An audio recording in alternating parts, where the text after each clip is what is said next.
საღამოშვიდობის ამერიკის ხმის ქართული რედაქცია და საზოგადოებრივი მაუწყებელი წარმოგიდგენთ ყოველკვირეულ სატელევიზიო პროექტს ვაშინგტონი დღეს. მე ია მეორმეშვილი ვარ და მომდევნო 15 წუთის განმავლობაში შემდეგ თემებს გაგაცნობთ. რატომ უჭერენ მხარს ჯორჯ და ბარბარა ბუშები რესპუბლიკელთა საპრეზიდენტო კანდიდატ მიტ რომნის? ვინ არის ტრევონ მარტინი და რატომ მოითხოვს ამერიკული საზოგადოება მისი მკვლელობის გამოძიებას? 100 წლის წინ დაღუპული ლეგენდარული ხომალდი როგორ იხსენებენ ამერიკაში ტიტანიკის ტრაგედიას. ავღანეთში ყურანების დაწვამ და ამერიკელი ჯარისკაცის მიერ 17 ადამიანის, მათ შორის 9 ბავშვის მკვლელობის ფაქტმა ქვეყანაში ნატოს ოპერაციები შეაფერხა. შედეგად ალიანსი ავღანეთიდან შეიძლება გეგმიურ ვადაზე ადრე გამოვიდეს. ნატოს ავღანურ პოლიტიკასა და ჩიკაგოში 20 მაისს დანიშნულ ნატოს სამი სასაუბროდ სტუდიაში ამერიკის ყოფილი ელჩი ნატოში კურტ ვოკერი მოვიწვიეთ. გთავაზობთ ამ ინტერვიუს ჩანაწერს. Ambassador Walker, thank you very much for being with us today. ბატონო კურტ, დიდი მადლობა ინტერვიუზე რომ დაგვთანხმდით. რა ხდება ავღანეთში იმ მოვლენების ფონზე, რომლებიც ცოტა ხნის წინ მოხდა? Well, I think we're seeing a real tipping point in Afghanistan. ჩემი აზრით, ავღანეთში გარდატეხის პერიოდს გავდივართ. უკვე რამდენიმე ხანია საერთაშორისო საზოგადოება შეუფარავად აცხადებს, რომ ავღანეთიდან გამოსვლას აპირებს. ეს კი თალიბანს იმის საშუალებას აძლევს, რომ სამომავლო გეგმები შეადგინოს. ადგილობრივი მოსახლეობა კი იმას ფიქრობს, რომ თალიბანთან მოუწევს ცხოვრება. ავღანეთის ოპერაციის წარმატება ამ ეტაპზე არ ამყარია. მიუხედავად იმისა, რომ უკანასკნელი 10 წლის მანძილზე მნიშვნელოვან პროგრესს მივაღწიეთ, რთულია იმის თქმა, რამდენად შევძლებთ მათ შენარჩუნებას. ნატოს ჯარების ავღანეთიდან გამოსვლა 2014 წლისთვისაა დაგეგმილი. საბოლოო ოპერაციების შეწყვეტა კი 2013 წლისთვის. არ ვიცი, მოხერხდება თუ არა ამ გეგმის მიღწევა გართულებების გარეშე. თქვენ გართულებები ახსენეთ. რამდენად საგულისხმოა ყურანების დაწვისა და ამერიკელი ჯარისკაცის მიერ სამოქალაქო მოსახლეობის დახოცვის ფაქტი. ამ მოვლენებიდან გამომდინარე შეიძლება ველოდეთ მნიშვნელოვან პოლიტიკურ ცვლილებებს. Right. Well, it's interesting because the same event can mean different things. საინტერესო ისაა, რომ ერთი და იგივე მოვლენა შეიძლება სხვადასხვანაირად იქნას აღქმული კონტექსტიდან გამომდინარე. ყურანების დაწვა და სროლის ინციდენტი შეიძლება ცალკე მდგომ მოვლენებად ყოფილიყო განხილული იმ შემთხვევაში, თუ იარსებებდა ავღანეთთან დაკავშირებული გრძელვადიანი სტრატეგია. მაგრამ ასეთი სტრატეგიული გეგმის არსებობის გარეშე მსგავსი მოვლენები პოლიტიკურ საკითხებად უფრო იქცევა ხოლმე და იმაზე მიანიშნებს, რომ სინამდვილეში არ ვიცით საით მივდივართ. So it's basically just the operation. ანუ ამბობთ, რომ ეს ოპერაცია უშედეგო დასრულდება იმ შემთხვევაში, თუ ავღანელებმა საკუთარი უსაფრთხოების უზრუნველყოფა ვერ შეძლეს. I think that's the risk that we face, frankly. I do. ჩემი აზრით, ძალიან დიდ რისკზე მივდივართ. როგორც უკვე ვთქვი, ავღანეთში მნიშვნელოვან წარმატებებს მივაღწევთ, მაგრამ თუ ისე დავტოვეთ ეს ქვეყანა, რომ მიღწევების შენარჩუნება ვერ შევძელით, მაშინ გაჩნდება კითხვა, ღირდა თუ არა 10 წლიანი ომის წარმოება. ამ ეტაპზე ჯერ ისევ ბევრი რამის გაკეთება და შენარჩუნება შეგვიძლია. მაგალითად, კონსტიტუციური მმართველობის მხარდაჭერა, ქალებისა და ბავშვების უფლებების დაცვა და მათთვის განათლების უზრუნველყოფა, ადამიანის უფლებების დაცვა და კიდევ მრავალი სხვა. ძალისხმევა არ უნდა დავზოგოთ იმისთვის, რომ ქვეყანაში არსებული მმართველობის სტილი შევინარჩუნოთ და თალიბანს სათავეში მოსვლის საშუალება არ მივცეთ. ეს მნიშვნელოვანი იქნება არა მხოლოდ ავღანელებისთვის, არამედ მთლიანად რეგიონისთვის. ფაქტია, რომ ტოტალიტარულ და შეუმდგარ სახელმწიფოებში ექსტრემიზმი მნიშვნელოვნად მატულობს. ქვეყნის სათავეში თალიბანის დაბრუნება ამ რიგს ავღანეთშიც Extremists get all around the world. What are your expectations? რა მოლოდინი გაქვთ ნატოს სამიტთან დაკავშირებით? თქვენი აზრით იქნება თუ არა რაიმე მოულოდნელი სიახლე? And what are some of the changes we may? Well, this is a very interesting and complicated question. So I hope ეს ძალიან რთული და საინტერესო შეკითხვაა. ავღანეთი აუცილებლად იქნება ყურადღების ცენტრში. ნატო ეცდება ავღანეთის მისია დადებითად შეაფასოს და ისე წარმოაჩინოს, რომ პროცესები ბუნებრივად უახლოვდება დასასრულს. ეს იმიტომ ხდება, რომ ავღანეთი ყველას ძალიან ანერვიულებს. მეორე საკითხი ეგრეთ წოდებული გონივრული თავდაცვის თემა იქნება. ნატო ეცდება, რაც შეიძლება მეტად კოორდინირებული და ინტეგრირებული გახადოს საკუთარი საქმიანობა, იმისთვის, რომ წევრ და პარტნიორ ქვეყნებს შორის რესურსების გაზიარება უფრო ეფექტურად მოხდეს, ვიდრე დღემდე. თუმცა უნდა გავითვალისწინოთ, რა სდევს ფონას ამ გონივრულ თავდაცვას. ნატოს წევრები მნიშვნელოვნად ამცირებენ თავდაცვის ბიუჯეტს და ახალი სტრატეგიის შემუშავებით საბიუჯეტო ცვლილებების დაბალანსებას ცდილობენ. მესამე საკითხი პარტნიორებთან მუშაობა იქნება. არც ამ მიმართულებით არის საქმე ძალიან საიმედოდ. რა თქმა უნდა, პარტნიორებთან თანამშრომლობა ნატოსთვის ძალიან მნიშვნელოვანია, მაგრამ უკანასკნელ პერიოდში გამოდის ისე, რომ წევრების გასაკეთებელ საქმეს პარტნიორები აკეთებენ. ეს ძალიან კარგად გამოჩნდა ლიბიის მაგალითზე, როცა გერმანიამ და რამდენიმე სხვა წევრმა უარი თქვა ნატოს ოპერაციაში მონაწილეობაზე. საინტერესოა ის, რომ სირია, ირანი და დემოკრატიული ტრანზიციის თემა ახლო აღმოსავლეთში ის საკითხებია, რომლებიც სამიტის განრიგში არ არის შეტანილი, მაგრამ მსოფლიოში სტაბილურობაზე ყველაზე მეტ გავლენას იქონიებს. They're not teed up to be discussed at the NATO summit. Do you think there will be any major იქნება თუ არა განხილული ალიანსის გაფართოების თემა? No, I don't think so. I think that you will see a generic commitment. არ ამგონია. ნატო სავარაუდოდ იმ განცხადებას გააკეთებს, რომ ალიანსი სამომავლოდ აუცილებლად გაფართოვდება, თუმცა არა ჩიკაგოს სამიტზე. ბოსნია ალბათ სამოქმედო გეგმას მიიღებს. შესაძლოა მაკედონიასთან დაკავშირებითაც მოხდეს ცვლილებები, მას შემდეგ რაც საბერძნეთსა და მაკედონიას შორის ქვეყნის სახელთან დაკავშირებული დავა გადაწყდა. But right now, I don't think we're going to see very much at this summit. Georgian troop participation? საქართველოს ნატოში გაწევრიანების პერსპექტივას უწყობს თუ არა ხელს ქართული ჯარისკაცების ავღანეთის ოპერაციაში მონაწილეობა? I think there are several things about Georgia's troop contributions. საქართველოს ავღანეთში ყოფნას რამდენიმე დანიშნულება აქვს. პირველი არის ის, რომ საქართველოს საერთაშორისო საზოგადოების თვალსაჩინოდან არ კრება და ამერიკას და დასავლეთ ევროპას საქართველოს მივწყების საშუალება არ ეძლევათ. მეორე არის ინტეგრირებული შესაძლებლობების განვითარება და მესამე კი ის, რომ საქართველო იმის დემონსტრირებას აკეთებს, რომ ნატოსთან საერთო მიზნები და საერთო ღირებულებები აღწევს. დიდი მადლობა ინტერვიუსთვის. It's my pleasure. Good to see you.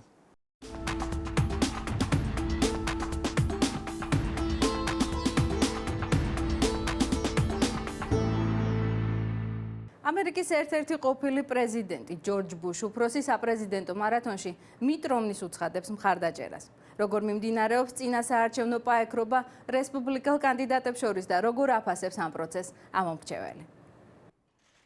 ექს-პრეზიდენტი ჯორჯ ბუში უფროსი და მისი მეუღლე ბარბარა მიტ რომნის მხარდამჭერ კამპანიაში მონაწილეობენ. შემოცოლმა კენი როჯერსის სიმღერის სიტყვები გამახსენა დადგა დრო მათი მხარდაჭერის. ფიქრობ, ყველამ ამ კარგ ადამიანს უნდა დაუჭიროთ მხარი. როგორც ჩანს, რომნის კანდიდატურის დაძლევას რესპუბლიკური პარტიის დელეგატების ყრილობაზე ვერავინ შეძლებს.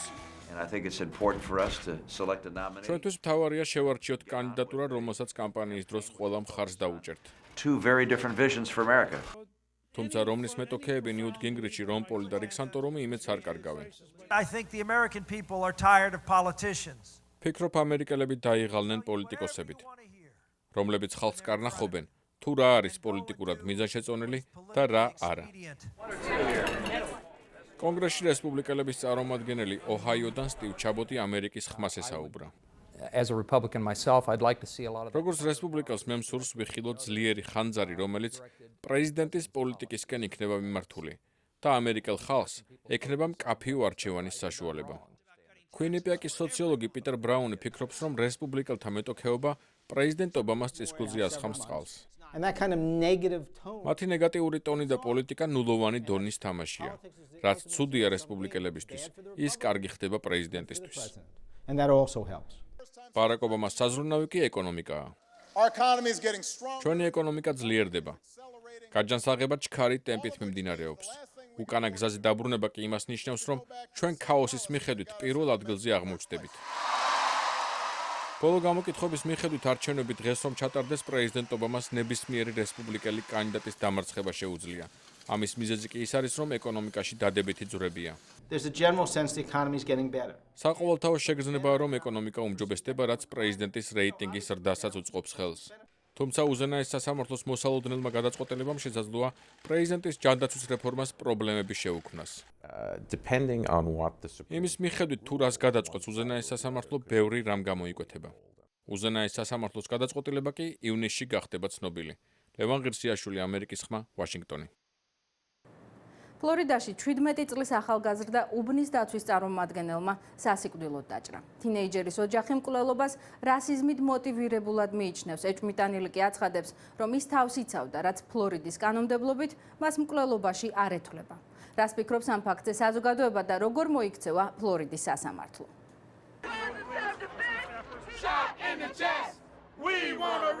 ამერიკული საზოგადოება ტრევონ მარტინის საქმის გამოძიებას მოითხოვს. 17 წლის მარტინი პოლიციელ ჯორჯ ზიმერმანთან კონფრონტაციის დროს სასიკვდილოდ დაიჭრა.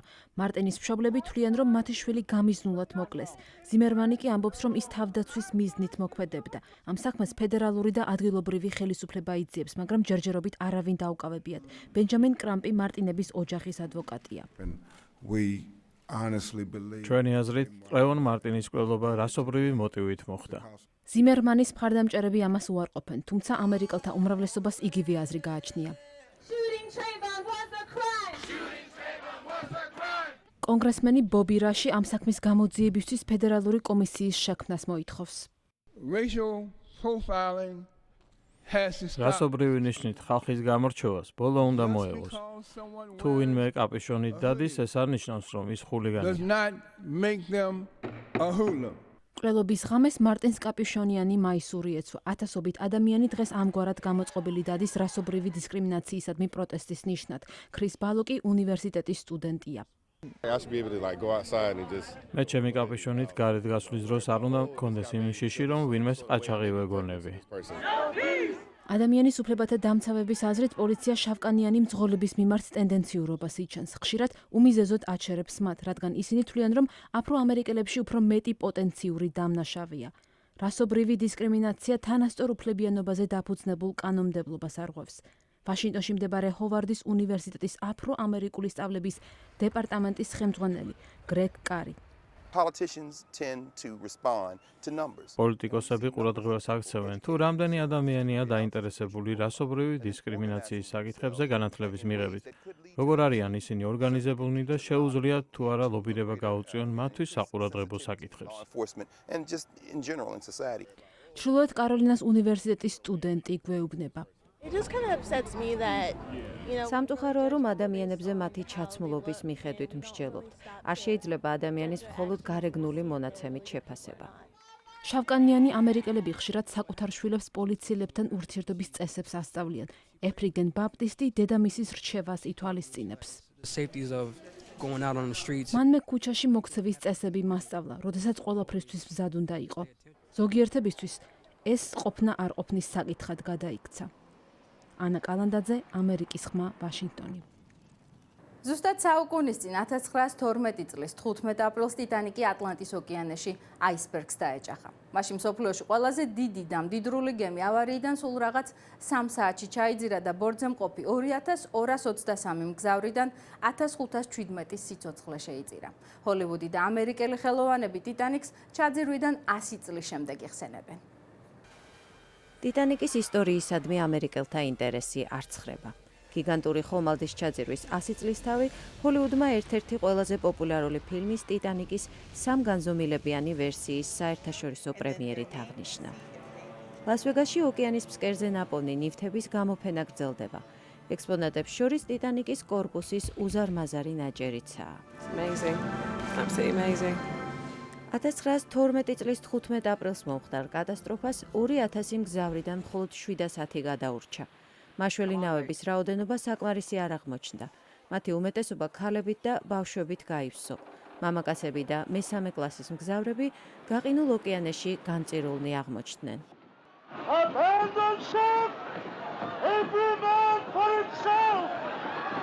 პოლ კურსმანი იზადორ და იდა სტრაუსების შთამომავალია. უმდიდრესმა წყვილმა იმ საშინელ ღამეს პირველი კლასის პრივილეგიებზე უარი განაცხადა. ბაბუამ თქვა, სანამ გემზე ერთი ბავშვი ან ერთი ქალი მაინც არის დარჩენილი, მე როგორც მამაკაცი მაშველნავში გადასვლაზე უარს ვამბობ. აიდამ იზადორის მეუღლემ ქმარი არ მიატოვა. ფაქტი, მთელი დრამატიზმით არის ნაჩვენები ერთ-ერთ პირველ ეკრანიზაციაში. ასე ერთმანეთს ჩახუტებულების შეხვდნენ ისინი აღსასრულს, როცა გემბანი უზარმაზარმა ტალღამ დაფარა. ჩაძირული გემის აღმოჩენას 1985 წელს მრავალი ექსპედიცია, ფოტო და ვიდეო მასალა მოჰყვა. ნივთები კი სამუზეუმო ექსპონატებად იქცა.